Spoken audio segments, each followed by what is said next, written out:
কালকে রঘুনাথগঞ্জে তুমি রামনবমী মিছিল করো, আমাদের কোনো আপত্তি নেই, তো আমাদের ছেলে মেয়েরাও করে, কই দাঙ্গা তো করে না। তোমরা পরশুদিন সিউড়িতে মিছিল করেছো, বন্দুক উঁচিয়ে মিছিল করেছো। আমি জানি না কেন administration is not taking action.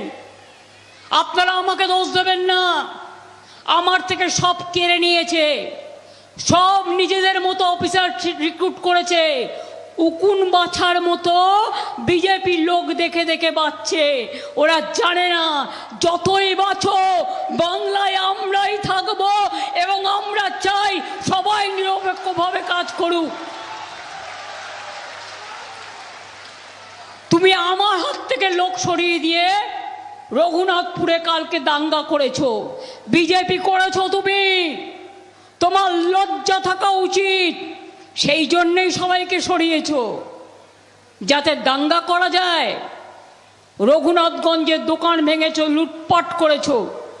বন্ধু, একটা শিব মন্দির ভাঙলে সেটা নিয়ে বিজেপি কত নাটক করে, ভাঙা উচিত না। আমি ভাঙাকে সমর্থন করি না। কাশী বিশ্বনাথ মন্দির করতে গিয়ে কত মন্দির ভেঙেছিল বিজেপি। দিল্লির কালীবাড়ি ভেঙে উড়িয়ে দিয়েছিল। আমি কেন জগন্নাথ ধাম করেছি? আমি খুব পাপ করেছি, রোজ কোশ্চেন করা হয়। জিজ্ঞেস করুন, কারো বাড়ি ভাঙচুর করার অধিকার তোমাদের কে দিল? রঘুনাথগঞ্জের দাঙ্গা করার অধিকার তোমাদের কে দিল? তোমরা একতরফা করেছো, মিছিল থেকে বেরিয়ে দোকান লুটপাট করেছো, দোকান বাড়ি পুড়িয়েছো। আজ না হলেও কাল তোমাদের একটাকেও ছাড়বো না। মনে রাখবে, মানুষ তোমাদের বিচার করবে।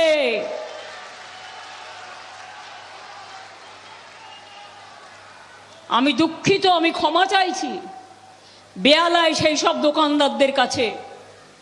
ববি মেয়র থাকলে কি হবে? ওখানে কমিশনার নিয়োগ করেছেন বিজেপির লোককে। তাকে আমি অনুরোধ করব, আগুনে পা দিয়ে খেলবেন না। কালকে বুলডোজার চালিয়েছে, অনেক দোকান বেহালায় ভেঙে দিয়েছে। আমার হাতে নেই, বেহালাবাসী, আমি দুঃখিত, আমি ক্ষমা প্রার্থী। যে দোকান বুলডোজার চালিয়ে ভেঙে দিয়েছে আমি আবার করে দেব। আমাকে সময় দিন, এরা চিরকাল থাকবে না। আমাদের অর্ডারে হয়নি। সবাইকে সরিয়ে দিয়ে কখনো বুলডোজার চালাচ্ছে, কখনো দাঙ্গা চালাচ্ছে, যা ইচ্ছে তাই করে যাচ্ছে। আপনারা মা বোনেরা এটাকে সমর্থন করেন? মনে রাখবেন, বাংলায় আমি ইলেকটেড চিফ মিনিস্টার থাকা সত্ত্বেও সব পাওয়ার কেড়ে নিয়ে সেন্ট্রাল গভর্নমেন্ট আত্মার দুই শয়তান,